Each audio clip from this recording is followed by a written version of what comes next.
Alors, salut Sacha, comment ça va? Bah, ça va super, merci pour l'invitation. Bah de rien, hein, alors, est-ce que tu peux te présenter déjà un petit peu? Puis après, je parlerai aussi un petit peu de même comment on s'est rencontrés à la base et cetera. Yes. Bah, je m'appelle Sacha Europolskaya, je suis militante à Révolution Permanente. Peut-être vous m'avez déjà vu en manif à Paris. Là, je suis venu pour parler du sujet de la Russie, notamment d'un rassemblement qu'on organise avec une dizaine d'autres militants russes exilés Ouais, le 19 janvier. Et ah super. moi-même, je viens aussi de Russie, je suis réfugié politique. OK. Et donc, ça fait déjà plus de 6 ans que je suis en France. Donc, je suis arrivé avant la guerre en Ukraine. OK. Mais évidemment, depuis, le monde et mon pays aussi a été bien transformé. Et il y a eu en réalité des centaines de milliers de personnes comme moi qui ont quitté le pays depuis. OK, OK, ouais. D'accord. Donc oui, nous on s'était rencontrés déjà, à la base, on avait été boire un café il y a longtemps, au moment où je commençais tout juste C'est ça. et on avait un petit peu discuté. Je me souviens depuis on a un peu bon, on n'a pas fait trop de trucs ensemble, ni avec, toi, ni avec Révolution Permanente, mais du coup là, je me disais, Mm. c'était un petit peu l'occasion parce qu'effectivement il y avait ce rassemblement, donc c'est lundi à 19h, c'est bien ça? Heu, C'est ça. ouais, on C'est à la place Igor Stravinsky. ouais, voilà, c'est ça. Et c'est un rassemblement qui aura lieu à Paris en même temps que des rassemblements à Berlin, à Londres, à Moscou aussi. En OK. Russie également, il y aura un rassemblement. Et donc, c'est un peu des actions qui sont organisées pour l'anniversaire de la mort des deux antifascistes russes, Markelov et Baburova. Et c'est un peu l'équivalent du meurtre de Clément Méric Ouais, en France. Il y a tous les ans une manifestation pour commémorer la mort de Clément Méric, pour organiser la résistance antifasciste des années après sa mort, etc., etc.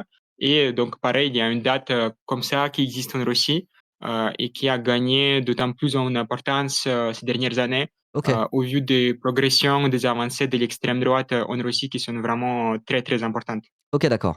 Donc ça, c'était quelque chose qui s'est passé il y a 17 ans. Est-ce que tu peux expliquer un petit peu, résumer un petit peu ce qui s'est passé? Parce que du coup, c'est quoi? C'est 2 militants antifascistes qui se sont fait tuer par un militant néo-nazi, si j'ai bien compris? Je me suis qu'à Bah, moitié renseigné, j'avoue. c'est deux, c'est ça, c'est en fait, c'est Stanislav Markelov, c'était un avocat assez connu en Russie qui écrivait des textes sur la question de l'antifascisme, sur la question de la stratégie pour le mouvement antifasciste, Mmh. etc., etc.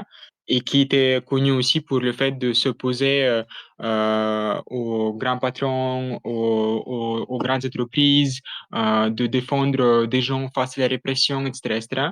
Et il a été assassiné par une équipe de néo-nazis. Et en même temps, il y avait à côté une journaliste,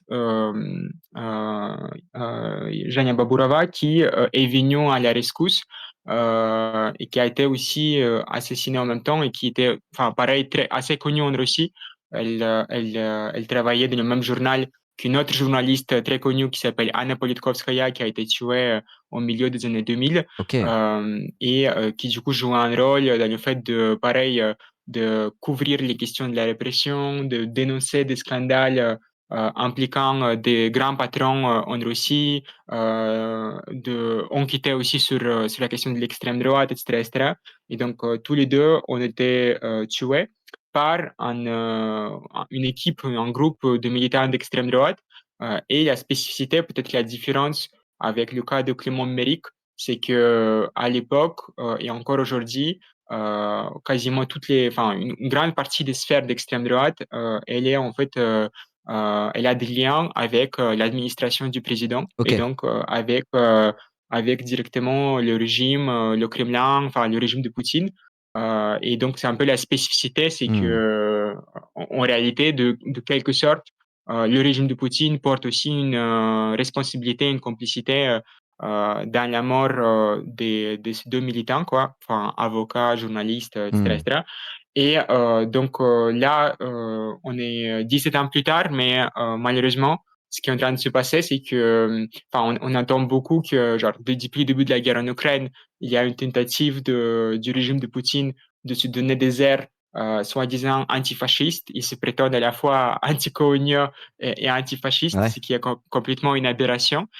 Et surtout, on sait que c'est une aberration parce que même depuis le début de la guerre en Ukraine, par exemple, Poutine parle de la dénazification Oui. en Ukraine, voilà, mais en même temps, son régime, l'État russe a aidé à construire une organisation qui s'appelle Ruskaya Obshchina, qui est la plus grosse organisation d'extrême droite, probablement en Europe. Ouais. Et c'est vraiment, enfin, pour les gens qui suivent en France les enquêtes de street press Mhm. sur l'extrême droite, qui lisent des choses sur les différents groupuscules, etc., etc., c'est vraiment incomparable avec ce que nous avons en France, parce que en France, quand vous lisez les cartographies de street press, vous voyez que c'est genre une myriade de petits groupuscules Ouais. qui, pour enfin, évidemment, ils ont des liens, ils ont, parfois, ils mettent leur infrastructure en commun, Ouais, mais ils ont ça, aussi ça des reste, conflits ouais, entre eux. ça reste très local et c'est plein Ça de reste, petites constellations, quoi. Ouais. c'est ça. Ça reste encore embryonnaire, mais par contre, en Russie, nous avons une organisation nationale, et j'espère, enfin, c'est vraiment assez peu connu en France. Nous avons une organisation nationale qui est structurée dans plus d'une centaine de villes, qui a des sections dans chacune des villes, qui est une véritable milice qui commet des véritables pogroms Ok. contre les personnes immigrées, contre les personnes LGBT, et qui, en plus, se structure pas simplement à travers les agressions, mais aussi à travers des activités sociales, culturelles. Ils organisent des clubs de sport, ils Ok. interviennent même dans l'école pour former la jeunesse, etc., etc. Et donc, vous voyez que la politique de l'État de Poutine, ça a été de nourrir cette organisation. En même temps, enfin, il y avait quelque chose qu'on appelait le nationalisme contrôlé, enfin, par Kremlin dans les années 2000. Et donc aujourd'hui, on a une continuité de cette politique qui est évidemment, enfin, ça s'alterne. Parfois, le régime permet à ces groupes de grandir pour marginaliser et avancer l'opposition progressiste, libérale, de gauche, etc., etc. Et en même temps, par d'autres moments, quand ils sentent que ces groupes deviennent trop forts, ils peuvent déclencher aussi la répression contre eux Ok. et envoyer un certain nombre de militants d'extrême droite en prison, de commencer à interdire des événements organisés actuellement par cette organisation dont je parle, Ruskaya Obshchina. Mais du coup, c'est pour dire en tout cas que la politique du régime de Poutine ces dernières années a été de renforcer l'extrême droite en Russie. Il porte une énorme responsabilité pour la montée de l'extrême droite dans mon pays. Ok, ok. Mais du coup, alors moi, la question que je me pose, c'est cette organisation-là, elle soutient directement le Poutine ou elle se présente comme étant des opposants aussi à Poutine? Ou alors vraiment, ils sont quasiment alliés dans leur lutte contre l'extrême gauche, enfin l'extrême gauche contre la gauche et tous ceux qui résistent au pouvoir? Bah, écoutez, ça, ah oui, je lis des commentaires qui disent que ça bug un peu, Ouais. mais ça va, je crois. Mais Ah, en tout dites s'il y cas, a des bugs, oui, mais en fait, je c'est pense que ça le fait. Ça doit être chez toi, Sapeur Bachelor. OK. Ouais. OK. C'est ambivalent, l'extrême droite russe, il y a des segments qui soutiennent le régime et qui trouvent que le régime, il fait le taf, avec à la fois la guerre, en Ukraine, Hmm. le renforcement, des valeurs traditionnelles, les attaques contre l'avortement, et cetera. Mais il y a aussi des secteurs de l'extrême droite et je pense qu'il y a y compris des gens, au sein de Ruskaya Obshchina qui trouvent que le régime de Poutine, il va pas assez loin, Ok. que, les expulsions des immigrés, ne vont pas assez loin, que dans la guerre en Ukraine, il faut opérer un tournant encore plus radical et il faut aller plus loin et mettre toute l'économie au service de l'économie de guerre, etc., etc. Donc, c'est hétérogène, je dirais. Ok. Même si, par exemple, des figures comme Konstantin Malafeyev, qui est un milliardaire qui soutient Ruskaya Obshchina, qui est un milliardaire d'extrême droite, évidemment, lui, il apporte son soutien au régime de Poutine. Il organise des événements avec la participation des membres du gouvernement, etc., etc. Mais je pense qu'en tout cas, il faut voir qu'il y a aussi un certain degré d'autonomie de Hmm. l'extrême droite russe qui peut, enfin, et aussi ça dessine des contours de récomposition politique du paysage du pays après Poutine. Enfin, vous voyez que c'est vraiment pas anodin que maintenant il existe une organisation avec une activité légale et illégale en Russie à l'échelle nationale, structurée, qui forme des militants, qui les forme y compris militairement, etc., etc. Ok, ouais. Et donc, imaginez, enfin, il y a beaucoup de gens qui pensent que après la mort de Poutine ou la fin de son règne, etc., il y aura des transformations de la Russie en une espèce de démocratie libérale à la européenne, etc. Et il faut vraiment conscientiser qu'il peut y arriver aussi des scénarios beaucoup, beaucoup plus sombres et d'un niveau réactionnaire qui était impossible à imaginer il y a encore quelques années. Et c'est en fait aussi les conséquences de la guerre en Ukraine qui ont renforcé le nationalisme Ouais. en Russie, qui ont fait en sorte que le nationalisme, le conservatisme, etc., se sont beaucoup, beaucoup renforcés en Russie dans un contexte voilà, de chauvinisme Hmm. pro-guerre, anti-ukrainien, qui revendique le chauvinisme russe, etc., etc. Ok, ok. Ça marche. Ouais. Donc effectivement, ouais, ça c'est tout ce que tu décris, c'est assez peu comparable avec la manière dont se structure l'extrême droite en France, parce que là, ce dont tu parles, c'est quand même une association qui est, enfin, comme tu le disais au début, ça serait l'équivalent de petits groupuscules en France qui, certes, sont alliés, ils sont au moins en soutien critique à l'extrême droite institutionnelle. Mais là, l'extrême droite institutionnelle, l'extrême droite groupusculaire et violente, voire militarisée, paramilitaire, c'est un seul et même groupe qui, en plus, soutient plus ou moins et est soutenu par le pouvoir en place. Donc j'avoue que là, tu nous dépeins une situation qui est vraiment super, super préoccupante, quoi. Donc moi, la question que je me pose aussi, c'est est-ce que en face de ça, il reste actuellement en Russie quand même des forces de gauche, des forces progressistes, on va dire, antifascistes, communistes, pour tenter de s'opposer à ça, ou là, vraiment, ça commence à être très très compliqué. Bah, je pense que la situation est un peu contradictoire. À Ouais. la fois, je pense qu'il y a des centaines, voire bon, voilà, en réalité des milliers de militants qui ont dû quitter le pays, Mhm. parce qu'il faut voir aussi que le pays traverse la plus grosse vague de répressif Hmm. depuis la période de Staline. Enfin, Oui. c'est vraiment quelque chose de même pas comparable, le niveau de répression qu'il y a aujourd'hui et qui a eu lieu au début des années 2000, on a perdu énormément de liberté démocratique. Ok. Quasiment n'importe quel militant à qui tu parles en Russie, il est considéré et déclaré comme agent étranger. Ok. Ouais. C'est-à-dire, il doit annoncer à chaque fois qu'il écrit un post, à chaque fois qu'il s'exprime dans l'espace public, il doit s'identifier comme agent étranger, c'est-à-dire genre, travaillant dans les intérêts d'une entité ou d'un État étranger. Il s'est vraiment utilisé comme un outil de guerre Hmm. contre l'opposition. Sinon, il y a aussi des dizaines de prisonniers politiques de gauche, des milliers de prisonniers politiques tout court. Et par prisonniers politiques, il y a à la fois des gens qui sont des libéraux et qui ont milité dans le passé pour Navalny, des défenseurs des droits de l'homme, des gens qui ont essayé d'organiser des activités associatives, quoi que ce soit, mais aussi des gens qui sont condamnés pour des tweets, pour Hmm. des commentaires sur Facebook, pour des messages WhatsApp, etc., etc. Il y a une criminalisation extrêmement large, quoi. Mais en même temps, enfin, donc la situation est très, très répressive, très, très dure. Par exemple, même cette semaine, il y avait quelqu'un qui a été arrêté, un étudiant qui a été arrêté à Voronezh pour avoir organisé un piquet de manifestation en solidarité avec le Venezuela face à l'agression des États-Unis. Ok. Donc, vous voyez que même le régime qui se présente comme anticolonialiste et genre anti-impérialiste, soi-disant, face aux États-Unis, il criminalise des étudiants qui protestent en solidarité avec le peuple vénézuélien qui se fait bombarder, voilà, on a vu cette intervention lunaire des États-Unis avec le kidnapping de Hmm. Maduro, etc. Et donc, pour dire, le contexte est extrêmement répressif et en même temps, je pense que ce qui est intéressant, c'est qu'il y a une recomposition qui est en train de s'opérer dans le monde paysage politique russe du point de vue militant, parce que l'opposition libérale, elle a perdu il y a quelques années sa plus grande figure, Alexei Navalny, qui a Ouais. été assassiné par Poutine.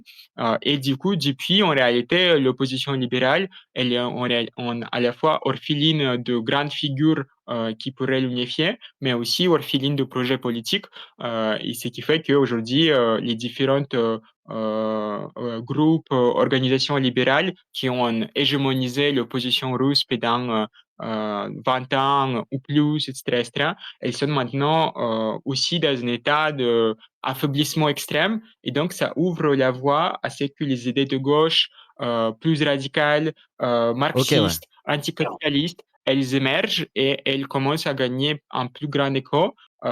Et après, le problème, c'est que pour l'instant, ce plus grand écho et cette plus grande politisation à gauche, elle ne s'est pas cristallisée par la création d'une organisation nationale de extrême gauche, révolutionnaire, etc., etc. C'est encore pas à ce point, mais en tout cas, il y a quand même un bouger à gauche dans les sphères militantes russes.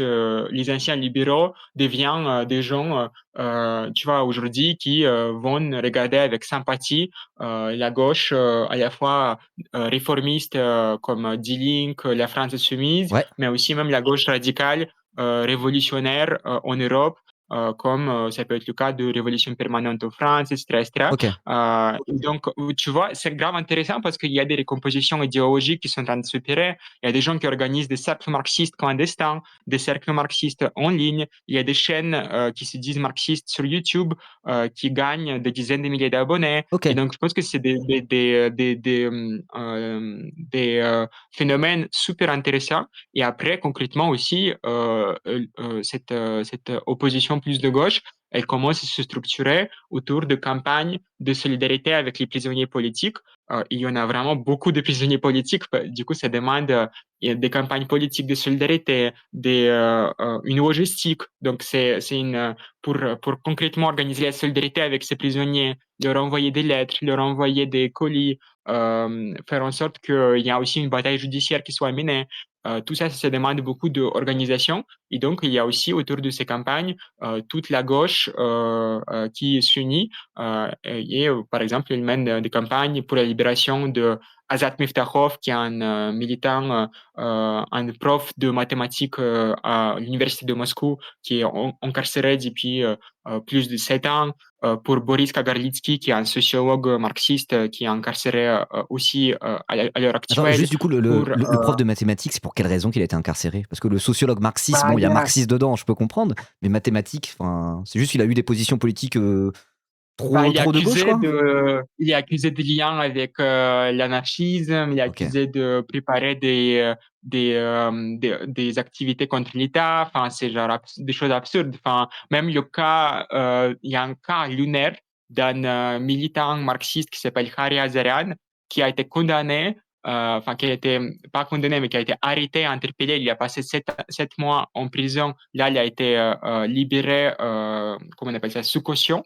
Mais donc, il a passé 7 mois en prison pour ce qu'on lui incrimine, enfin, ce dont on l'accuse, c'est juste le fait que pendant le congrès de fondation de son organisation, il parlait tout simplement de la révolution et de ce que c'est la révolution, c'est-à-dire la lutte contre l'État, le Hmm. renforcement de l'ordre établi, etc., etc. Et juste même des activités basiques comme le fait de fonder une organisation et discuter du marxisme, etc., etc., c'est criminalisé, quoi.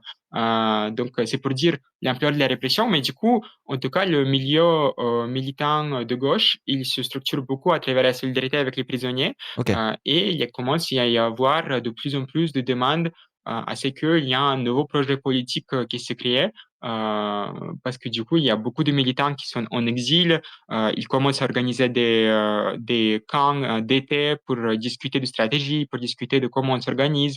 Par exemple, moi, j'ai été l'été dernier à Berlin, à un camp d'été où il y avait 50 militants qui sont Ok. venus de différents pays, des pays baltes, directement de Russie aussi, de l'Allemagne, de France. Et donc, tu vois, il y a des tentatives de structurer et de s'organiser, même y compris à l'étranger. Et c'est vraiment une situation similaire au début du XXe Ouais, siècle, bah je pensais à quand ça. Je pensais à Lénine en exil pendant l'année 1917, qui finit par exactement. revenir en train juste avant la révolution Mais c'est d'octobre, ça. quoi. Ouais. Mais Sachant qu'il y a le contexte même de la avant, guerre en 1917 qui est hyper structurant dans la révolution bolchevique et même la révolution de février.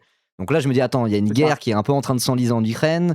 Il y a des militants révolutionnaires en exil qui commencent à essayer de se structurer. Donc, est-ce que justement, ça c'est la prochaine question que j'ai envie de te poser, est-ce que la situation en Ukraine, si ça va vers un enlisement, on va dire, où au final la Russie n'avance pas suffisamment par rapport à ce que voudrait le pouvoir ou ce genre de choses, est-ce qu'il peut y avoir un début de fatigue au sein de la Russie qui pourrait favoriser une opposition de gauche pour des revendications anti-guerre, ou alors là, vraiment, le nationalisme russe belliciste fait que la société est, pour l'instant, a priori, trop embrigadée pour que ça puisse vraiment se faire?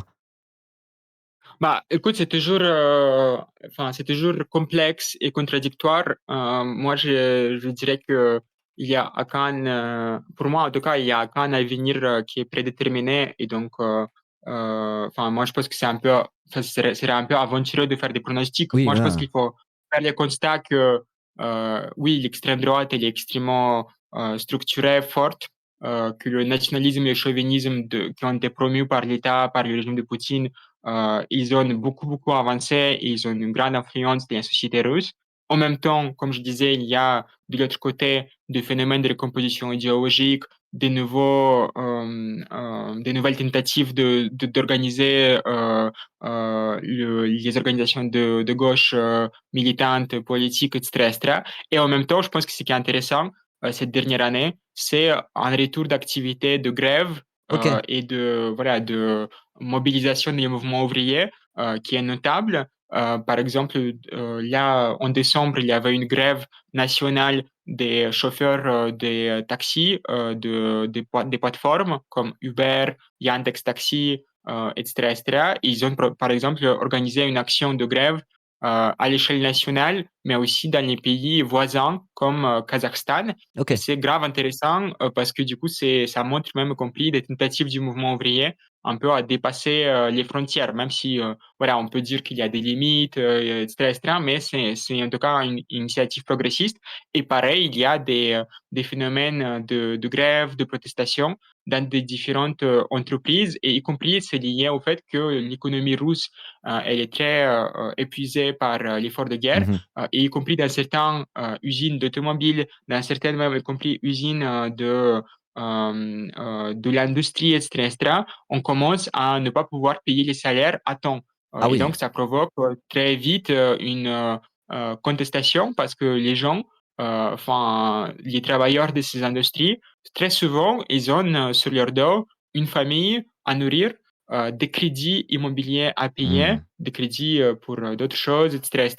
Et donc, s'ils ne reçoivent pas un salaire à temps, ou si ils reçoivent une coupe dans le salaire, ou si on les met sur un régime de 4 jours par semaine et plus 5 jours par semaine de production, ça les frappe économiquement frontalement, quoi. Et Ok. donc, il y a de plus en plus de phénomènes d'activité de grève. Même cette semaine, il y avait une action nationale dans l'éducation nationale. Ok. C'est pas directement une grève arrêt de travail parce que par ailleurs les grèves sont criminalisées, les Oui, voilà, syndicalistes sont persécutés, c'est etc., ça, etc. c'est la question que je voulais te poser. Du coup, c'est là ce qu'on a parlé de la répression sur les opposants politiques, vraiment politiques. Oui. Mais souvent, quand il y a un pouvoir autoritaire d'extrême droite, etc., il y a à la fois la répression des opposants politiques et la répression syndicale. Les deux vont avec l'autre, quoi. Donc, du coup, la question que j'allais te poser, mais tu y venais, c'est est-ce que ces mouvements de grève, ces mouvements plus syndicaux, sont réprimés de la même manière que l'aspect plus politique, antifasciste, de gauche, révolutionnaire, etc., ou même l'opposition libérale, ou alors il y a un rapport peut-être un petit peu différent par rapport à la répression. Non, il y a de la répression aussi syndicale. Par exemple, il y a un syndicaliste très connu, Kirill Ukraintsev, qui a organisé des grèves de livreurs qui intervenaient auprès d'un syndicat de livreurs des plateformes, etc., etc. Enfin, ce prolétariat un peu ubérisé, il a été, par exemple, arrêté il y a quelques années. Il y avait une campagne nationale de tout le milieu de gauche, progressiste, etc., etc., pour sa libération. Et au final, il a été libéré. Mais Ok, c'est pour montrer que oui, il y a aussi la répression et la criminalisation d'activités de grève. Et notamment, même par exemple, moi, je voulais dire, cette semaine, il y avait une action de protestation dans l'éducation nationale. ouais, Et en fait, ce sont des profs qui ont organisé des activités. En fait, en Russie, les profs sont forcés à faire des cours qui s'appellent les conversations sur l'important. C'est-à-dire, c'est pas directement enseigner la mathématique ou la littérature ou quoi que ce soit, mais c'est discuter des sujets importants. Et c'est vraiment la propagande d'État directement, ok, ok, quoi. Donc, ouais. ce sont des profs qui sont utilisés pour l'embrigadement des jeunes. Et donc, ils ont utilisé le 12 janvier ces conversations sur l'important pour discuter du droit du travail, Ok, pour discuter des conditions de vie, pour discuter des suffragettes, des grèves dans le passé pour conquérir la journée de 8 heures, etc., etc. Et donc, ils ont subverti le contenu idéologique que leur demandait de diffuser l'État. L'État leur demandait de embrigader les jeunes pour la guerre en Ukraine. Et eux, ils ont utilisé ce temps pour, au contraire, convaincre les jeunes de s'organiser, de défendre leurs droits, etc., etc. Et donc, ça, par exemple, il commence à y avoir des répercussions de cette action où, en fait, l'État va faire ce qu'ils appellent des vérifications. Ils ont envoyé des commissions dans les différentes écoles pour vérifier ce qui s'est passé, pour identifier les responsables, etc., etc. Et après, on va voir l'ampleur de la répression qui puisse arriver. Mais je pense que concernant la répression syndicale, l'État aussi, il est plus précautionneux parce qu'ils ont peur aussi, je pense, que si tu réprimes des grévistes qui protestent contre les conditions de travail ou pour les meilleurs salaires, que ça puisse aussi provoquer plus de solidarité Hmm. et que ça puisse aussi avoir un plus large écho que si tu cibles un intellectuel ou un militant des droits de l'homme, etc., Hmm. etc. Donc, je pense que c'est aussi plus facile, entre guillemets, Oui. de frapper les militants politiques que tu peux accuser de travailler contre les intérêts du Ouais. pays, etc., etc.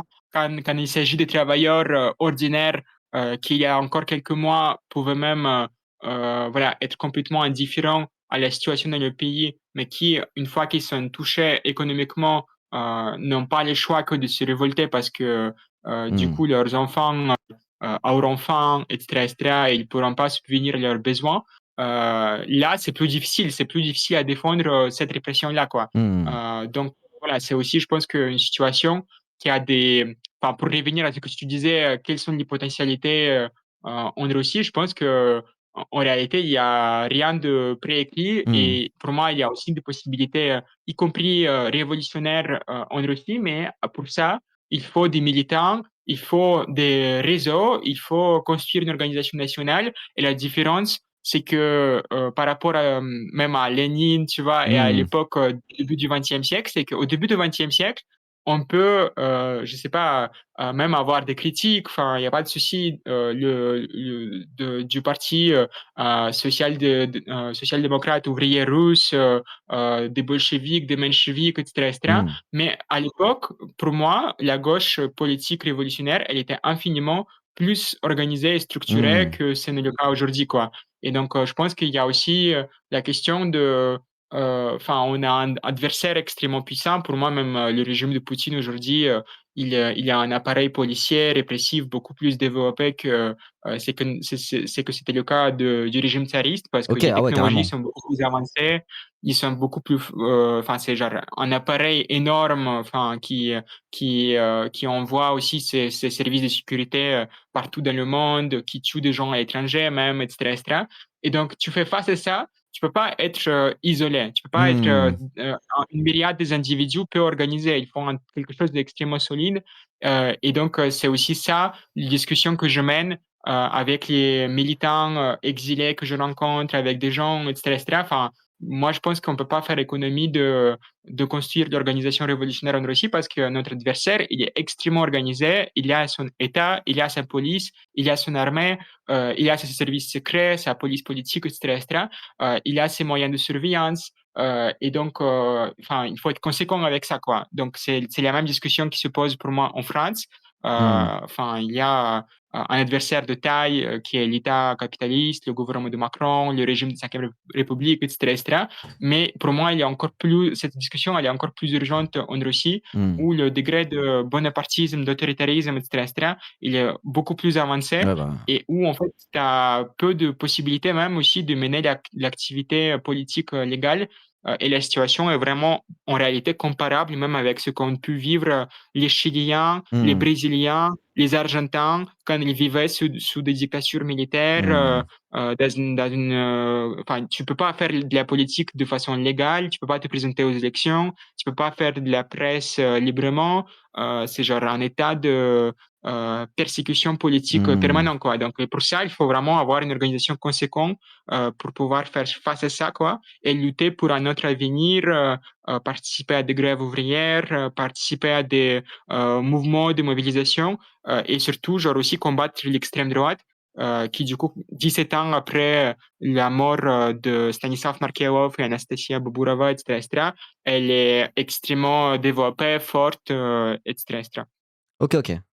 Bah, c'est ouais, c'est intéressant tout ça. Alors, tu parlais un petit peu de tout l'appareil, de répressif d'État, quelle forme il prend pour, pouvoir mater toute contestation. Mais il y a un truc dont on n'a pas trop parlé, c'est l'aspect, médiatique. Donc là, j'essaie de noter Mmh. les questions qu'il y a dans le chat depuis tout à l'heure.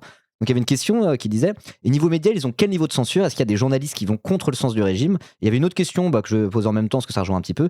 Et niveau internet, c'est comment? Est-ce que c'est, comme la Chine, par exemple, avec un propre écosystème de l'internet russe un peu coupé du reste? Ou alors est-ce que en termes d'accès à l'information sur les réseaux sociaux, sur internet, les Russes ont quand même une certaine, un certain accès un petit peu à tout le reste du monde? Un petit peu comme ce qu'on a vu, en Iran là, parce qu'on parle beaucoup de l'Iran en ce moment. Je sais que l'Iran, c'est ça par exemple. L'Iran, ils sont pas trop coupés du reste du monde en termes d'accès à internet et d'accès à l'information sur internet, tout en ayant des médias contrôlés quasiment intégralement par les passedarans, les gardiens de la révolution, quoi.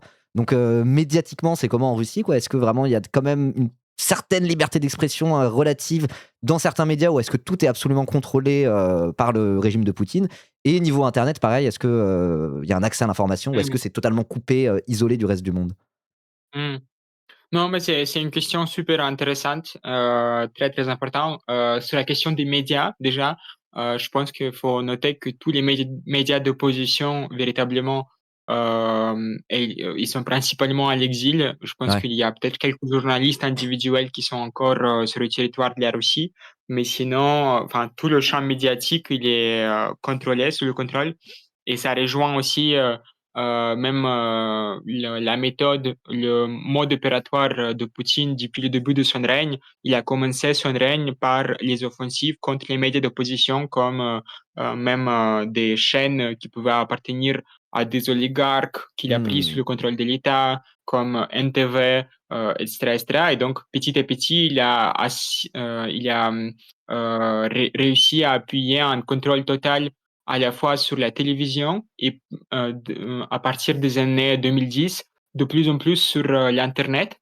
Ouais, Et donc aujourd'hui, en 2026, la situation, elle se rapproche en réalité de la Chine, OK. parce qu'il faut noter que YouTube, il se fait, bloquer, ou fortement ralentir. C'est impossible, d'utiliser YouTube, normalement, sans VPN. Instagram, enfin tous les réseaux de Meta, sont, bloqués, et en fait Meta est considéré comme une organisation extrémiste ou terroriste. Ah oui, OK. Enfin, genre, pour dire le niveau de délire, Ah ouais, Mark du régime Zuckerberg, de le dangereux Poutine. révolutionnaire, quasiment bolchevique, C'est quoi. ça. C'est ça, exactement, l'ami de Donald Trump. Et en fait aussi, c'est qu'essaye de faire, le régime de Poutine, c'est, mettre tout le monde, de forcer tout le monde, les fonctionnaires, les travailleurs, les gens, même, totalement ordinaires quoi, qui n'ont rien à voir avec la politique. Il force tout le monde à utiliser un messenger qui a été créé par l'État, qui OK, ah s'appelle ouais. Max. Et du coup, l'idée, c'est genre complètement remplacer WhatsApp, Signal, Telegram par l'utilisation de Max. C'est une politique officielle de l'État, ils ont investi des milliards et des milliards dans ça. Et l'idée, c'est d'avoir une application qui est gérée par l'État, qui est l'équivalent des applications qui peuvent exister en Chine, qui propose à la fois de discuter avec les proches, d'avoir accès à certaines fonctions numériques des services publics, et cetera, et cetera. Et en fait, c'est une application, un logiciel qui est directement surveillé par, l'État. Enfin, les services secrets ont, l'accès, à tous les échanges, et cetera, et cetera. Et donc, ça, c'est la politique, officielle du gouvernement. C'est genre, faire en sorte que, ils puissent, surveiller et contrôler tous les échanges qui se font, dans la population, quoi. Donc voilà. Et après, l'idée, c'est, prendre, sous le contrôle total, l'accès aux réseaux sociaux, l'accès aux médias, et c'est pour ça que énormément de gens en Russie sont obligés d'utiliser les VPN, et c'est vraiment une mesure, enfin, quelque chose qui devient, de plus en plus démocratisé, quoi. C'est OK. pas que, des geeks, qui utilisent le D'accord, VPN, d'accord, ouais. mais aussi même, des mères de famille, des gens, des personnes âgées. Enfin, sinon, tu peux pas naviguer normalement l'internet, quoi. Et donc, je dirais que la situation, elle est pas encore aussi avancé qu'en Chine, mais on va dans cette direction très fortement, quoi. C'est extrêmement difficile d'avoir accès à l'information. Enfin, même ils ont commencé, je crois, certaines attaques de censure contre Telegram. Donc Hmm. c'est pour dire, enfin, parce que pendant des années, Telegram, c'était un peu le réseau auquel ils touchaient pas, parce que il y avait enfin, parce que par ailleurs, Pavel Durov, il collaborait d'une certaine manière avec l'État russe, etc., etc. Mais là, il commence à même toucher à ça. L'accès à l'information, il est assez difficile, Ok, quoi. ok. Ouais. La situation, c'est ça. Et en plus, comme je disais, les lois, pour juste me répéter, pour les gens qui n'étaient pas sur le stream, mais aussi les lois qui ont été mises en place sur les agents étrangers, ils limitent très fortement la liberté de parole et d'expression en Russie. Et donc, tous les journalistes d'opposition, tous les chercheurs d'opposition, enfin, toutes les personnalités qui peuvent avoir un discours dans l'espace public sont maintenant accès d'agents étrangers. Hmm.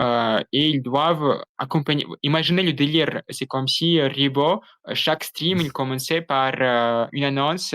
Je m'appelle Ribo, je suis agent étranger. Enfin, je travaille contre les intérêts du pays, etc., etc. Enfin, c'est une façon de distinguer la société entre les bons et les ennemis du peuple. Ouais, C'est littéralement la logique qu'emploie le régime russe, quoi. Et ok. donc, C'est un petit, c'est impossible de s'exprimer avec ça, c'est un quoi. peu comme la même logique de l'extrême droite française qui parle d'anti-France pour qualifier tout ce qui est à plus ou moins à gauche, quoi.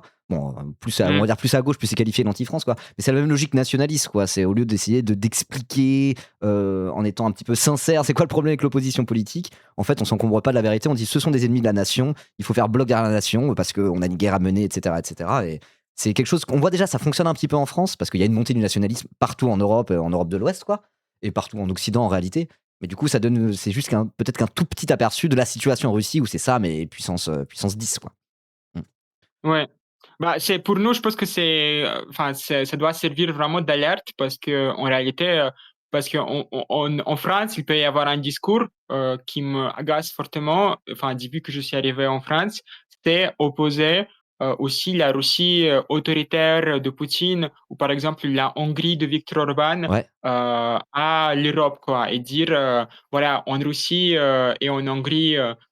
Il y a des attaques énormissimes contre les libertés démocratiques, c'est limite des dictatures, c'est des régimes extrêmement autoritaires. Par contre, en Europe, nous avons encore des démocraties libérales. ouais, Mais en même temps, enfin, je pense qu'il faut aussi, c'est très important de toujours, évidemment, critiquer l'autoritarisme qui a lieu en Hongrie, en Russie. Enfin, moi, je me bats contre ça, mais en même temps, dénoncer ce qui est en train de se passer en Europe, c'est-à-dire la criminalisation du mouvement pour la Palestine, mm, le fait que dans un pays comme le Royaume-Uni, il y a des gens, des grévistes de la faim qui sont incarcérés. Enfin, ils ont commencé une grève de la faim parce qu'ils sont incarcérés, parce qu'il n'y a pas de procès. Ils sont juste incarcérés pour leur opposition au génocide de Palestine. mm. C'est un procès ni rien. C'est extrêmement autoritaire, quoi.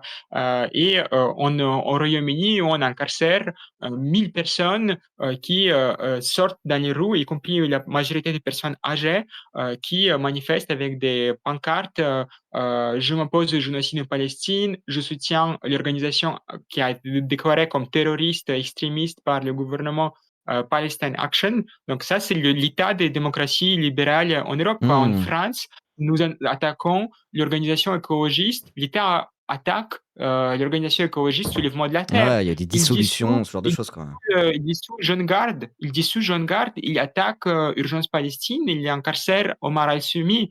Il y a une persécution de Anas Kazib qui risque 7 ans de prison pour un tweet Ouais, pour en apologie soutien à du la terrorisme, Palestine. alors qu'il n'y a rien, quoi. Ouais. C'est ça, Et ça, c'est et sans même parler des États-Unis, c'est qui sont extrêmement grave. censés être aussi une démocratie libérale sur le papier, quand on regarde les Ouais, institutions, etc., etc. Et bon, voilà, la dérive autoritaire aux États-Unis, il n'y a même pas besoin de l'expliquer.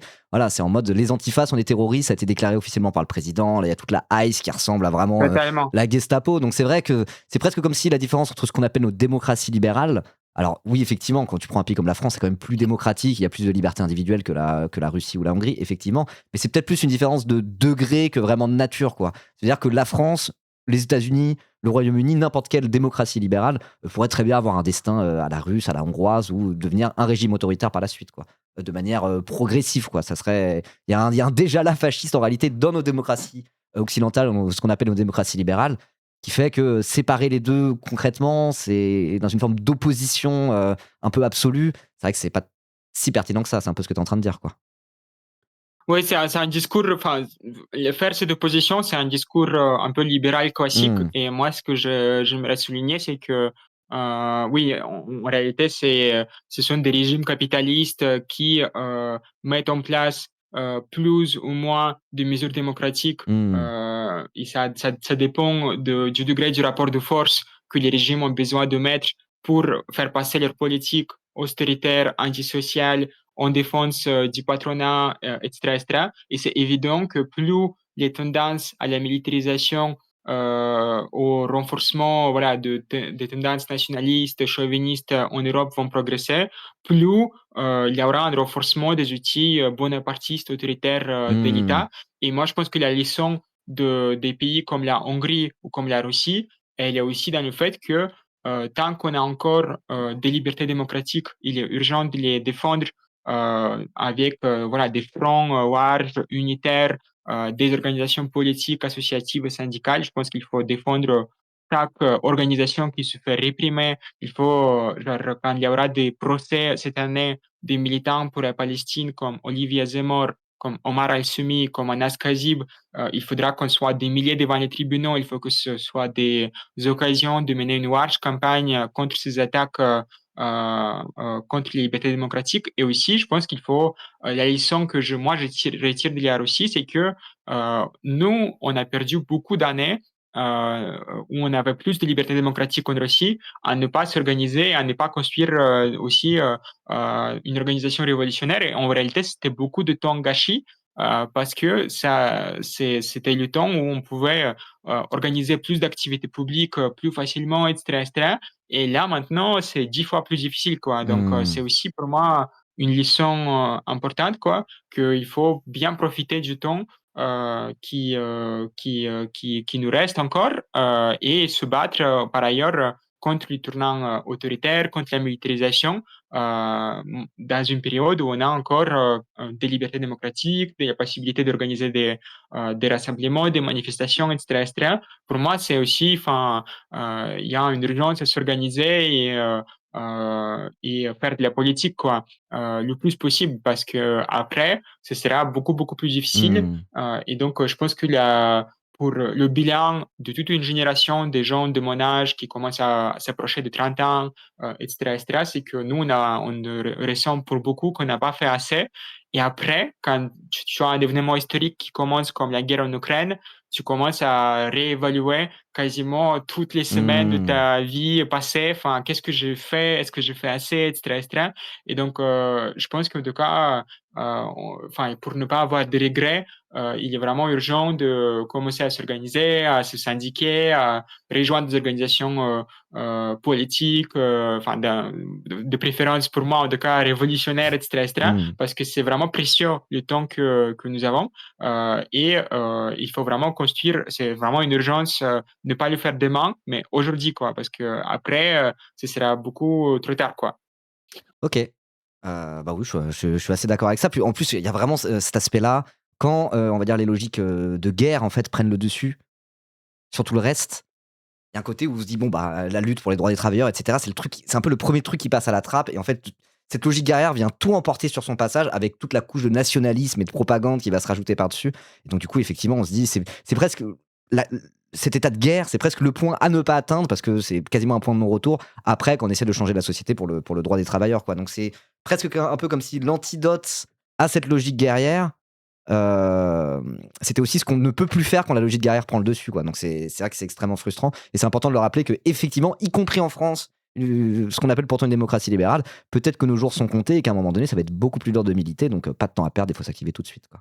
Alors je voulais poser une autre question, parce que là quelqu'un vient de le dire sur le chat, il y avait une autre question par rapport à ça, par rapport à toi un petit peu plus personnellement, là, parce qu'il y a plusieurs personnes qui sont posées la question. Est-ce que toi, il y a un côté où par rapport au pouvoir russe, étant donné que t'as le statut de réfugié, dans ton activité militante en France, etc., etc., est-ce qu'il y a un côté où ça peut éventuellement te mettre en danger, ce genre de choses c'est quoi toi, ton rapport? Si tu veux en parler, hein, parle-en à la hauteur de ce que tu as envie de t'en parler. Si tu préfères ne pas trop aller sur ce Oui. terrain-là, tu fais comme tu veux, quoi. Mais est-ce que tu peux avoir des pressions éventuellement de la Russie ou d'autres réfugiés politiques comme toi Voilà.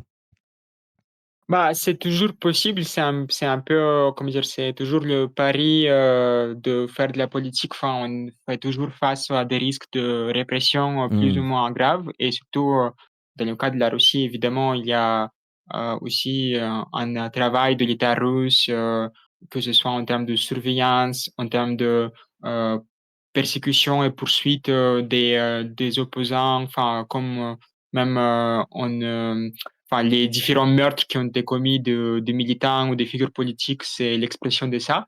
Après, évidemment, il y a plein de moyens de pression, que ce soit à travers, des proches, qui sont encore en Russie, et cetera. Mais après, bon, c'est le prix, Mmh. de faire de la politique, enfin, quand on vient d'un pays aussi autoritaire. Donc, soit on ne fait pas de la politique, enfin, genre, c'est toujours comme ça, quoi. Enfin, Mmh. pour moi, c'est un peu le dilemme, qui guette, beaucoup, beaucoup de militants. Donc, je pense que chacun fait, ses choix en toute conscience, quoi. Et la situation, évidemment, elle est difficile, mais voilà, c'est comme ça. Mais après, il faut voir aussi que, il n'y a pas que les menaces de l'État russe, mais aussi, genre, en Europe, avec les attaques qui se font contre les militants antifascistes, Mmh. les militants, révolutionnaires, la répression judiciaire, la répression politique, etc., etc. Enfin, il y a aussi des risques que je fasse de la politique en tant que Oui. personne, Ah. émigrée en France, enfin, de la part de l'État français, de la part, de d'autres États européens, enfin, c'est sûr. Mais c'est un peu enfin, c'est toujours on fait un peu la comparaison, coût-bénéfice, etc., Mmh. etc. Et pour moi, en tout cas, le bénéfice, c'est, pouvoir, déjà en exil, de bénéficier de plus grande liberté de parole et de dénoncer, ce qui est en train de se passer en Russie, de m'organiser avec les militants, de gauche révolutionnaire, pas simplement en France, mais, dans toute l'Europe, dans des pays comme Belgique, l'Allemagne, dans des pays comme le Royaume-Uni, etc., etc. Et moi, je pense qu'en tout cas, moi, je suis internationaliste et, genre, je n'ambitionne pas simplement la question de la révolution en Russie, mais, la question de la révolution à l'échelle internationale, en France où je milite, dans d'autres pays européens. Et pour moi, c'est un peu, aussi, travailler dans cette direction, c'est une urgence politique. Comme tu disais, pour aussi, on est dans un moment de course contre la montre où, genre, tous les pays européens investissent des centaines de milliards dans la machine, d'armement. Enfin, l'Allemagne, il s'agit d'un plan de 800 milliards qui a été soutenu, y compris par une partie de la gauche, comme, le SPD, enfin, même certains, députés de, Die Linke, à Bundesrat qui ont voté pour ça, etc., etc.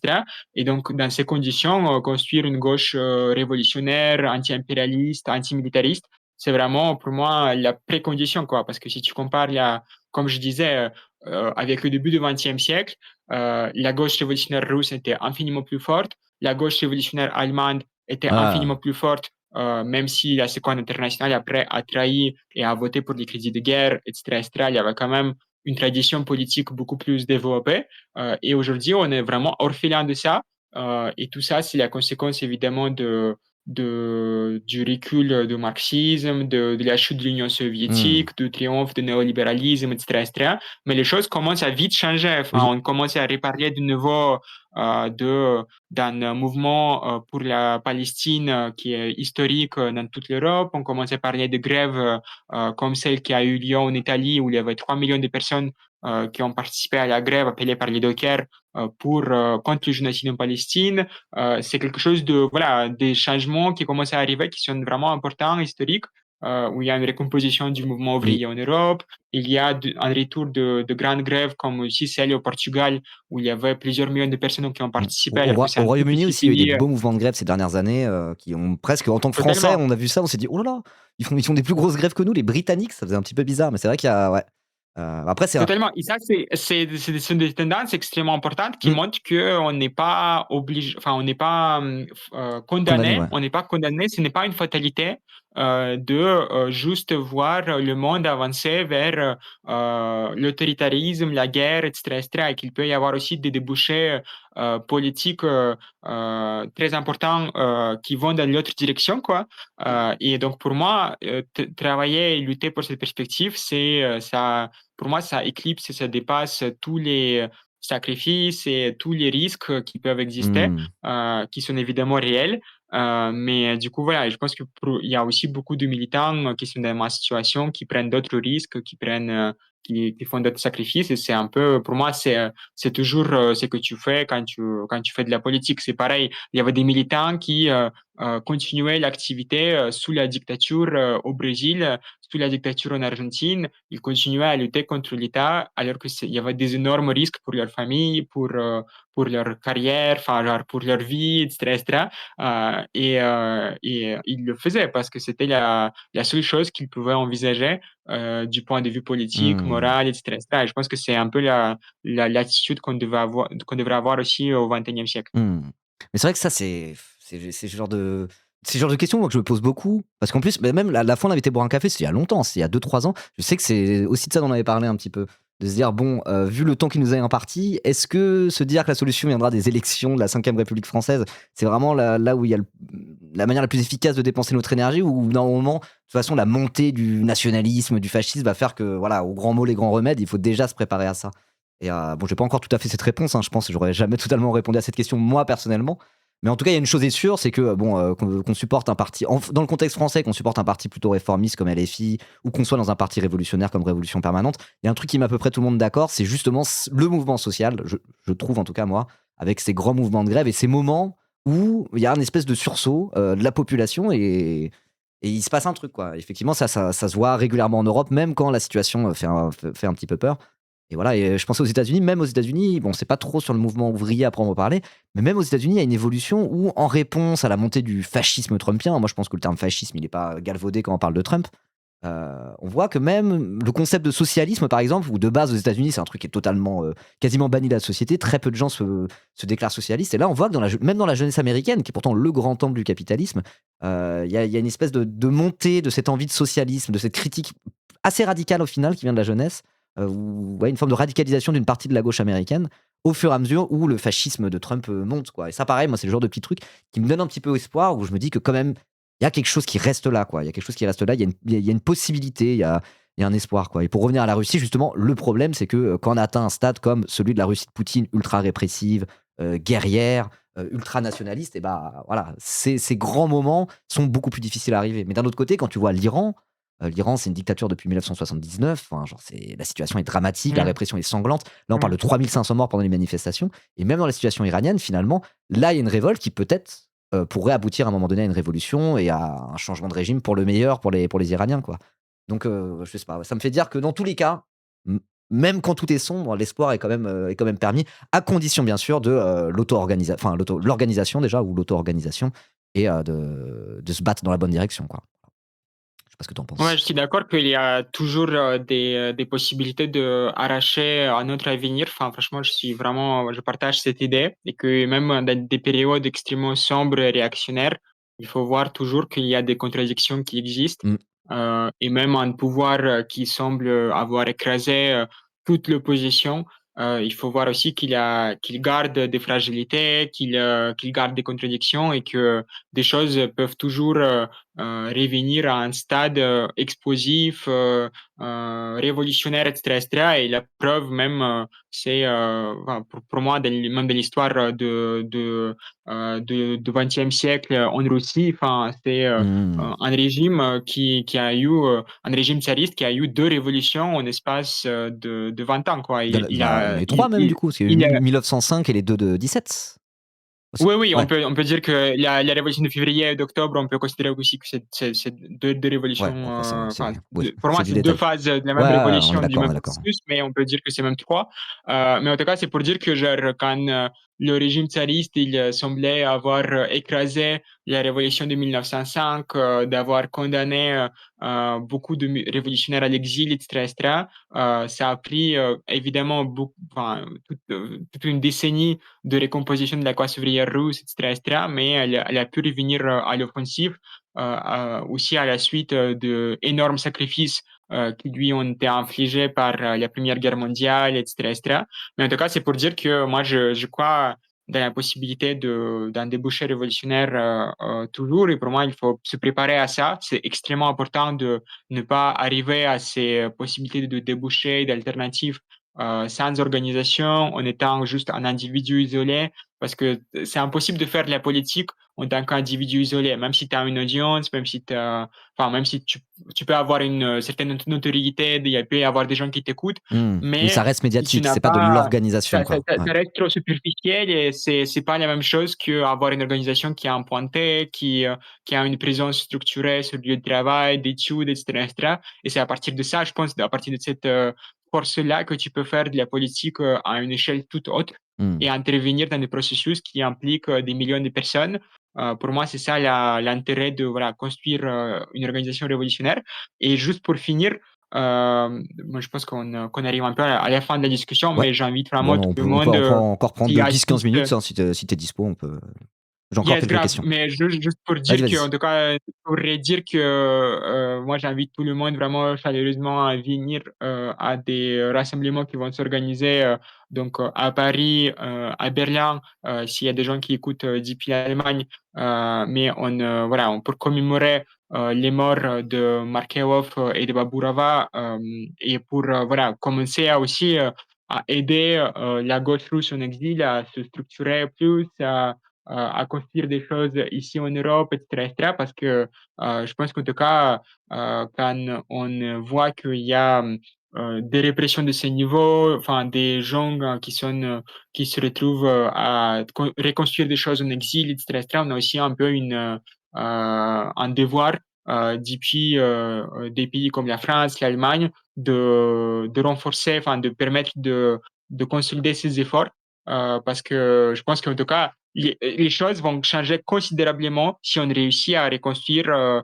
une gauche marxiste, révolutionnaire dans un pays comme la Russie, dans un pays comme Ukraine, dans un pays comme Biélorussie, d'autres pays comme Kazakhstan, etc., etc. Parce que vous voyez que c'est la chute de l'Union soviétique, il y a maintenant plus de 30 ans, elle a été présentée comme une défaite historique face voilà, au capitalisme, face au néolibéralisme, etc., etc. Et si on commence, enfin, s'il y a un retour du marxisme dans ces pays, c'est quand même une revanche politique, historique extrêmement importante, quoi, contre le capitalisme. Hmm. Et je pense qu'en tout cas, la gauche en France, la gauche en Europe doit faire beaucoup d'efforts à faire en sorte que ça puisse advenir. Et même au-delà de ça, il faut aussi organiser la solidarité avec les prisonniers politiques. Enfin, il y a beaucoup de choses concrètes quoi, pour avancer. Hmm. Bah là, du coup, en parlant de solidarité avec les prisonniers politiques, avec tout ça, bah, je remets le lien dans le chat là, du rassemblement qui a lundi à 19h, du coup, là. Ce dont tu parlais, en hommage à ces ces deux militants antifascistes qui ont été assassinés par un groupe néo-nazi avec quasiment l'aval du pouvoir de Poutine il y a 17 ans. Donc, ça sera lundi à 19h. Là, je vous ai mis le lien sur Instagram. Alors, attends 2 secondes, je mets juste le truc, je reviens là, juste après. Hop là, hop là. Juste là, ouais, 17 ans après le meurtre des antifascistes Markelov et Baburova, 19 janvier, 19h, place Igor Stravinsky à Paris. Donc si vous êtes à Paris, n'hésitez pas à aller faire un petit tour là-bas. Par rapport à tout ce qu'on vient de dire, pas besoin d'expliquer, on va dire. Voilà. Attends, je retourne hop sur le truc de l'interview et je ferme ça. Alors, si tu as encore un petit peu de temps, j'ai peut-être une ou deux questions encore là que le chat avait posées. Vas-y. Des choses un peu intéressantes. Alors, je regarde juste vite fait.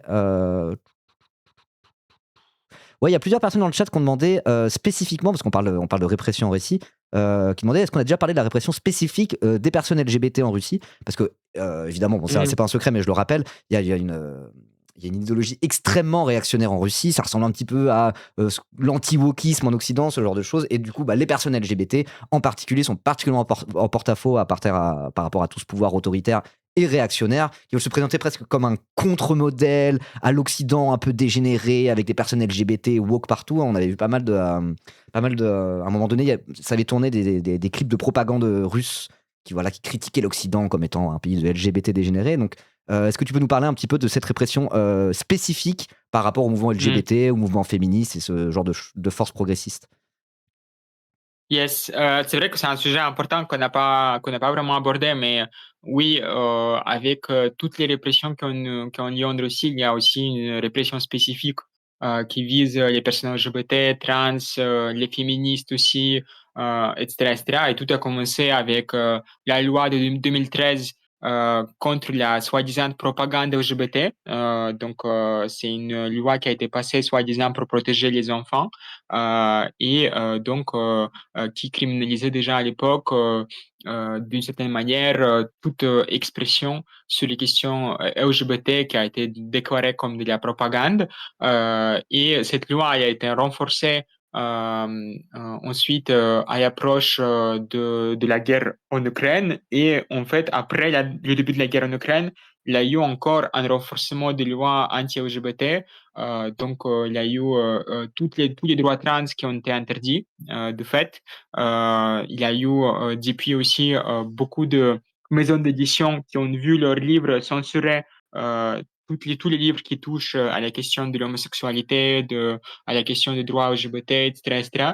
Il y a eu aussi des raids policiers et des perquisitions, etc., etc., dans les boîtes LGBT. Et donc, il y a eu des images lunaires qu'on voyait circuler avec des participants des boîtes LGBT qui sont, le public, quoi, qui était vraiment cloué au sol, qui était arrêté pour le simple fait de Hmm. venir à la soirée.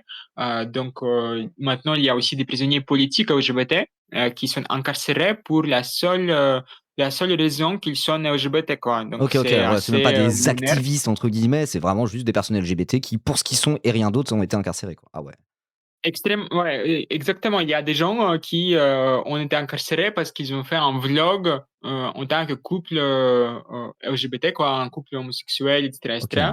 Enfin, c'est pour dire la gravité de répression, quoi. Et pour moi, en tout cas, enfin, c'est aussi important de comprendre que c'est pas juste une question de le régime de Poutine, il est réactionnaire, il est patriarcal, mais aussi il faut voir que c'est beaucoup lié à la question de la guerre et à la question ok. aussi de la politique que mène l'État sur la question de la famille, Hmm. sur la question de reproduction.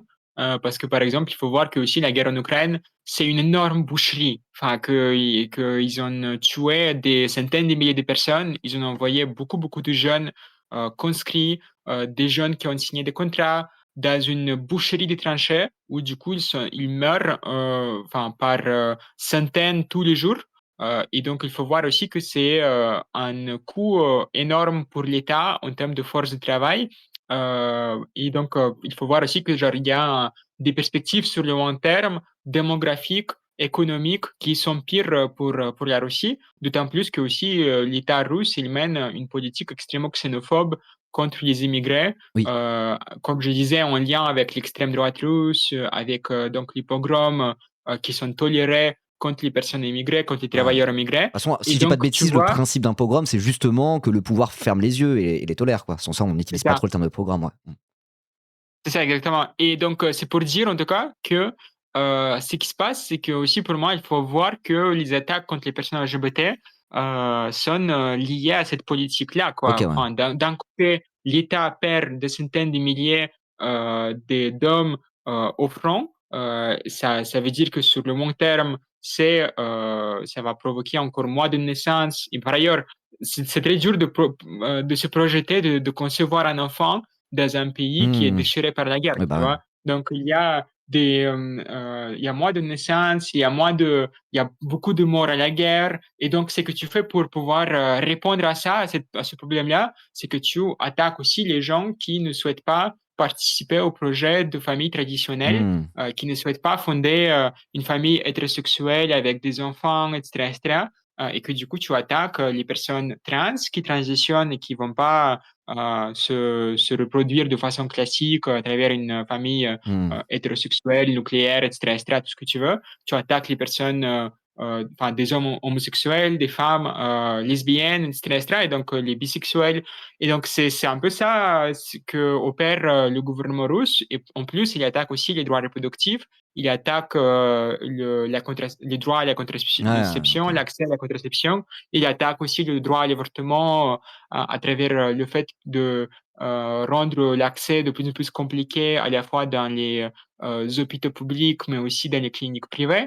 Dans certains départements de la Russie, certaines régions de la Russie, il y a vraiment des attaques très fortes contre le droit à l'avortement. Et donc, tout ça, ça fait partie d'un même ensemble, quoi. C'est genre un État qui sacrifie toute une génération d'hommes à la guerre, il cherche à renforcer la famille nucléaire hétérosexuelle et pour ça, il mène une offensive contre les trans et les LGBT Hmm. qui sont un défi, enfin, qui lancent un défi à ce modèle en proposant un autre modèle, quoi, en choisissant l'homosexualité, en choisissant de transitionner, etc., etc. Enfin, bref, on peut évidemment débattre choix, nature concernant homosexualité, transidentité, etc., etc. Enfin bref, mais c'est pour dire en tout cas que le gouvernement et l'État, ils ciblent ça, ils souhaitent réprimer ça et ils souhaitent que tout le monde rentre dans la même moule, Hmm. que ce soit en termes de sexualité ou en termes d'identité de genre. Ok, ok, ouais. Et ça rejoint d'ailleurs pas mal de discours de l'extrême droite en Europe, aux États-Unis, ou bon, pas toute l'extrême droite. Par exemple, le RN, il a pas forcément un discours anti-IVG ou même un discours homophobe, par exemple. Au contraire, ils sont plus dans une forme d'homonationalisme. Mais quand on va un tout petit peu plus à droite, déjà sur des trucs un peu plus groupusculaires directement, bah, par exemple, Zemmour, c'est tout un de ses axes de campagne de il faut plus de familles nombreuses, blanches, traditionnelles. Parce que d'un côté, il y a ce Totalement. côté pour combattre un peu l'immigration, il faut plus de blancs, etc., etc. Et il y avait aussi cette idée de réarmement démographique qui là a été proposée par Macron à côté. Mais du coup, tout ça participe à ce même truc, quoi. Effectivement, quand les choses commencent à chauffer et qu'on commence à aller vers la logique guerrière, et ben d'avoir voilà, d'avoir des femmes qui font plein d'enfants pour pouvoir faire plein de soldats qui, par ailleurs, vont aller se faire tuer à la guerre. Voilà. Ça, on voit qu'en Russie, c'est finalement juste un stade peut-être un peu plus avancé que ce qui peut se passer en Europe, mais c'est que c'est les mêmes logiques derrière et les mêmes logiques nationalistes et d'extrême droite finalement, quoi. Et là, c'est ce que des gens disaient tout à l'heure dans les commentaires. Toute cette propagande anti-LGBT, souvent, le mot d'ordre, c'est il faut protéger nos enfants. Il faut protéger nos enfants de cette propagande LGBT, alors qu'en réalité, le projet politique, c'est non, non, non, il faut faire plein d'enfants pour pouvoir les envoyer se faire tuer à la guerre, quoi.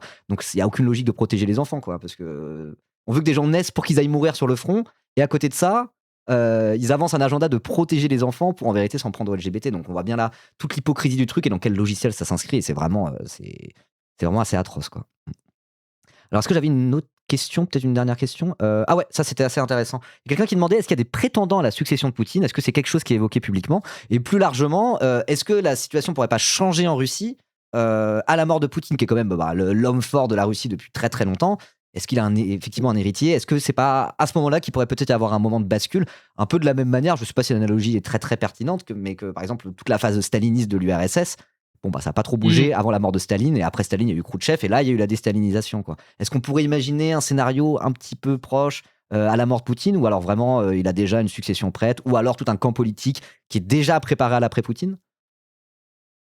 Bah, écoute, moi je pense que à ce stade, C'est dur à c'est dire, mais encore assez ouais. tôt. C'est surtout qu'il faut voir aussi que la dernière fois qu'il y avait une discussion autour d'un successeur de Poutine, c'est qu'il y avait une tentative de révolte, même une tentative, on pourrait dire, d'un coup d'État. Enfin, après, on peut avoir des débats sur la caractérisation, mais quand il y avait la marche de Prigojine, ce commandant important de l'armée russe, voilà, de la division Wagner, qui du coup a dirigé ses chars, enfin, et ses soldats vers Moscou. On se souvient de cet épisode totalement lunaire après le début de la guerre en Ukraine. Enfin, tout ça, ça a fini par l'assassinat de Prigojine Hmm.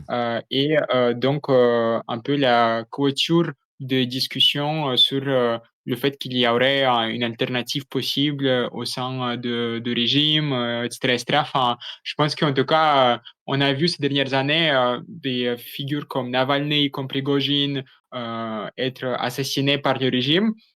Et je pense que dernièrement, en tout cas, moi, je détecte pas de grosses discussions sur la possible succession. Enfin, Ouais. en réalité, il n'y a pas de figure vraiment qui se détache, qui serait véritablement autonome de Poutine, qui aurait un discours vraiment différent, etc., etc.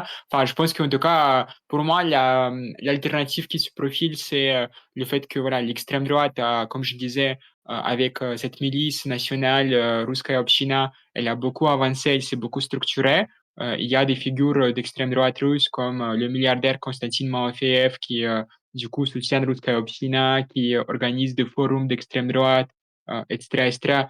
Et du coup, lui, il a un projet politique il y a des ambitions politiques, c'est sûr et certain, mais pour l'instant, il ne se pose pas beaucoup en opposition à Poutine. Je pense que, en tout cas, faudra voir comment les choses les tensions vont s'aiguiser au fur et à mesure de l'enlisement de la guerre, des différents bilans qui vont être tirés. Enfin, parce que vous voyez que genre quand la guerre en Ukraine va se terminer et les choses vont revenir à la normale entre guillemets, enfin, il y aura un très lourd bilan avec des centaines de milliers de morts, avec des centaines de milliers de blessés, des vétérans de la guerre qui vont revenir dans la société et voilà, dans le monde un peu civil avec des traumatismes psychologiques très importants. Hmm.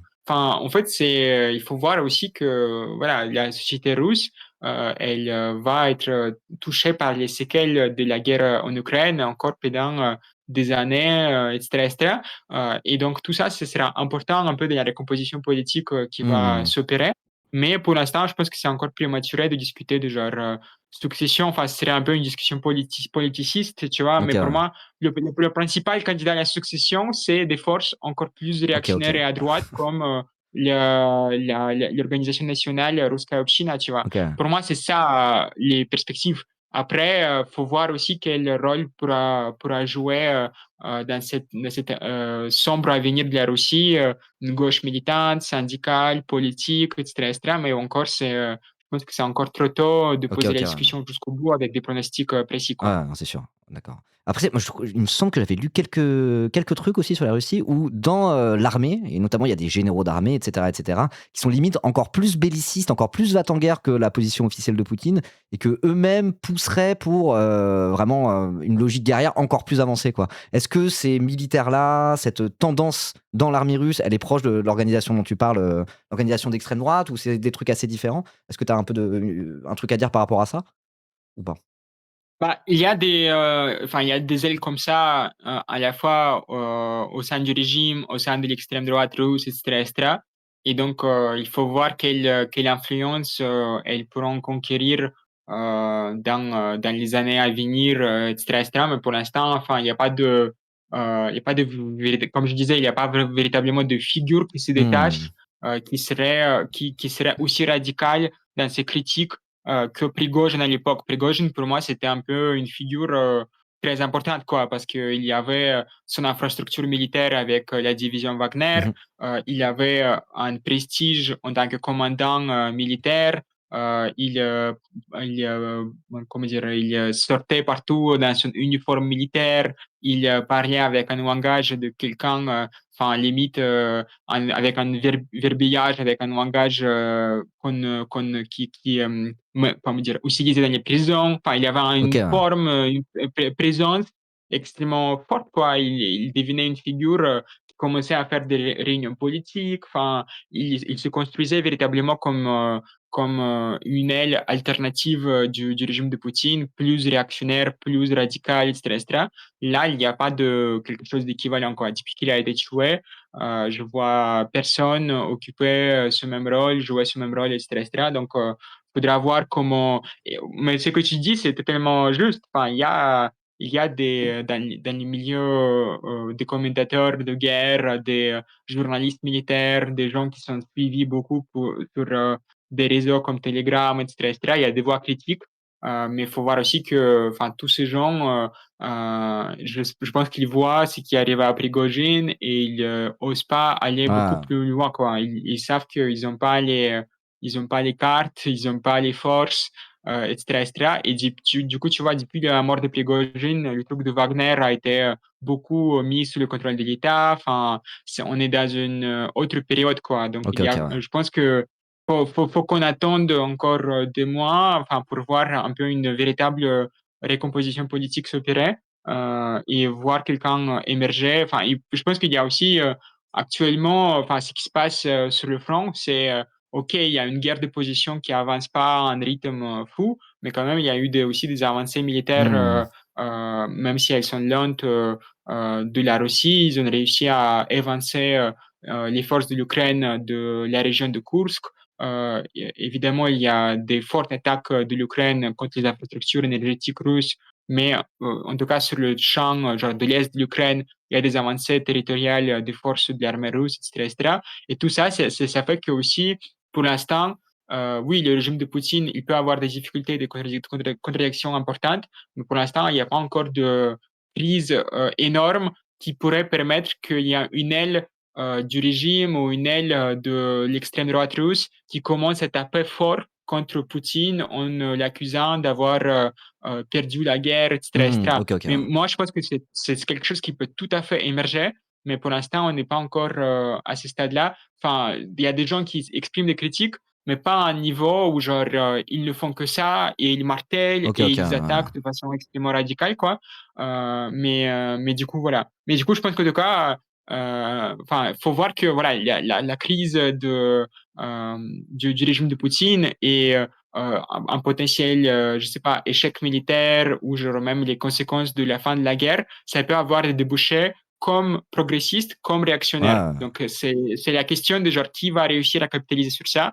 Soit ce sera l'extrême droite ultra réactionnaire, soit ce sera des forces de la gauche politique, syndicale, militante, etc., etc. Mais pour hmm. ça, enfin, c'est pour ça que aussi la période qu'on a là, c'est une période aussi de préparation. Enfin, il faut structurer des choses, organiser des campagnes, construire des choses, parce que sinon, une fois que la période de grande crise va s'ouvrir, ce sera seulement l'extrême droite qui pourra capitaliser sur ça, quoi. Et ce serait catastrophique, évidemment. Ok, ouais. Ouais, donc d'où la même conclusion qu'on a dit tout à l'heure, quoi. La seule chose qu'il y a à faire, c'est s'organiser au maximum, se structurer au maximum. Et vu qu'en Russie, bah, avec tout le niveau de répression, c'est très compliqué de le faire, on a aussi, nous, en tant que Français, en tant qu'Européens, en tant d'habitants des pays d'Europe de l'Ouest, on a aussi un peu, je sais pas si on peut parler de devoir, mais cette, euh, cette idée de être solidaire avec les opposants russes, avec ce qui peut se structurer éventuellement en Russie pour l'après-Poutine ou Ouais. l'après-guerre ou que sais-je, quoi, parce que bah, on a plus moyen de le faire en Europe, quoi. Donc c'est toujours la même conclusion, c'est voilà, s'organiser, tenter de se structurer, et y compris quand on n'est pas russe, y compris quand on est français, tenter de lier des ponts, participer à cette espèce de reconstruction, de restructuration. Sans ça, les débouchés sur l'avenir proche et moins proche, bah, il n'y en aura pas trop de positifs. A priori, quoi. Donc voilà, toujours la même conclusion. Il faut s'organiser, quoi, et pas laisser tomber, parce qu'effectivement, il y a ce côté, c'est un peu ce qui ressort de toute la conversation qu'on a eue, que là, la situation est extrêmement préoccupante, extrêmement compliquée, mais tout est possible, le meilleur ou le pire, donc essayons de travailler à préparer le meilleur, quoi. Voilà, je pense qu'on peut terminer là-dessus, non?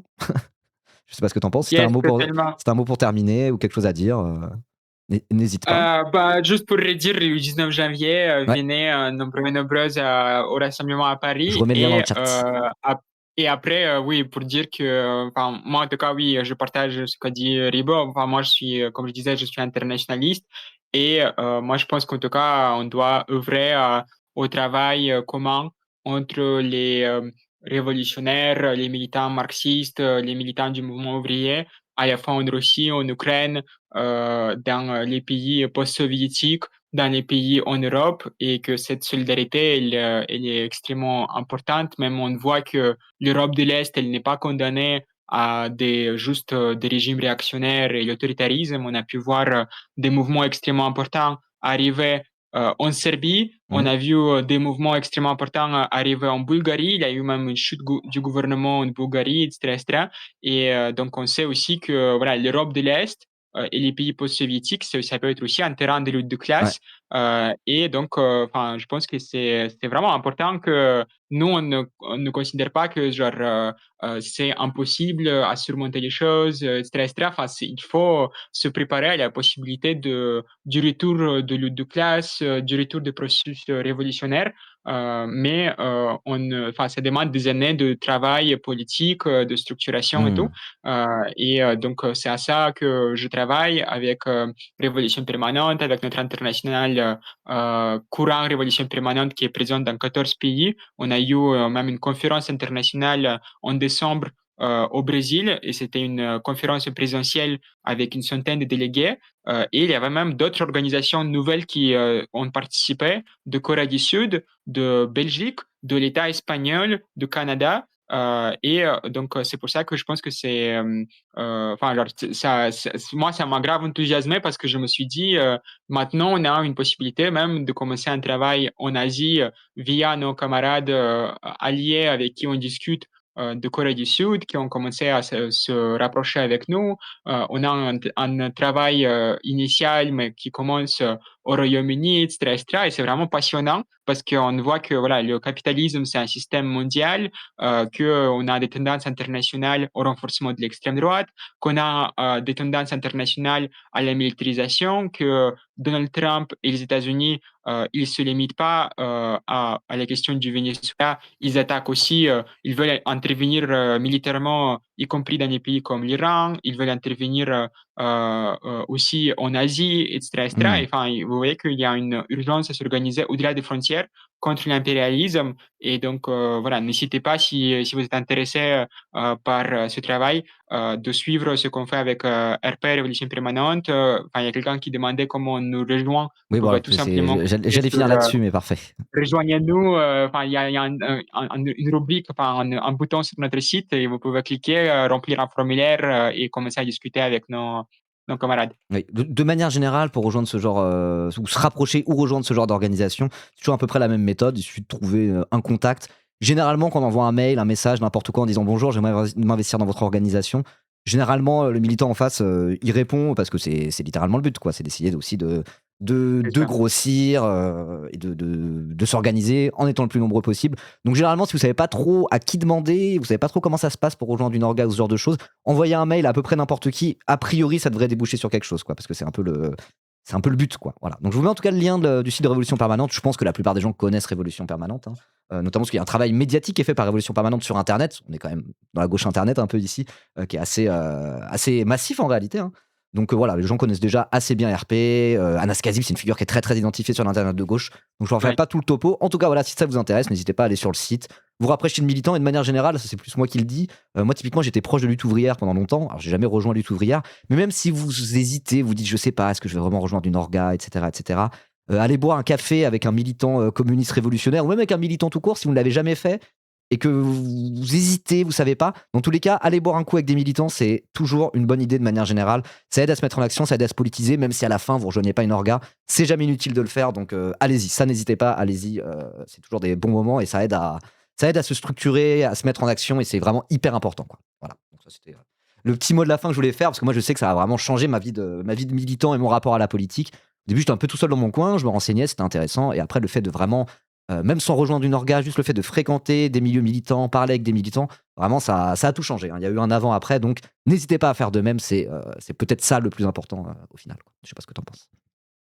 Yes, totalement. Je rejoins. Yes. Organisons-nous et c'est grâce à ça qu'on va réussir à obtenir des victoires. Et je pense que c'est ça un peu le but de la politique, quoi. C'est pas Yes. juste commenter la politique, être spectateur de la politique, c'est faire de la politique et commencer à vraiment changer les choses. Enfin, en tout cas, les deux peuvent se compléter. En tout cas, l'un ne doit pas empêcher l'autre. En tout cas, enfin, moi, je dis ça en tant que Totalement, oui, commentateur oui. politique. Je pense pas que ce soit Ah oui, inutile ce que oui, je non, fais. non, Mais c'est pas pour... si tout le monde se contente de juste faire des streams et regarder des streams, à un moment, les choses avancent pas, quoi. Il faut faire, voilà. il L'un ne faut doit pas empêcher l'autre, quoi. analyser, il faut analyser et il faut intervenir. Il faut Exactement. articuler les deux, totalement. Exactement. Bon, en tout cas, merci d'être Of venu, hein, course. c'était vraiment super intéressant. Je sais pas, le chat a l'air d'avoir bien aimé aussi. Il y a eu pas mal de commentaires pour dire super intéressant, c'est cool. On n'en parle pas assez de ces sujets-là, Trop bien. donc c'est trop cool. Donc, pour ceux qui regardent la VOD sur YouTube, bah, n'hésitez pas à vous abonner, partager, peut-être même rejoindre une organisation. J'espère que ça vous a plu et abonnez-vous. Voilà.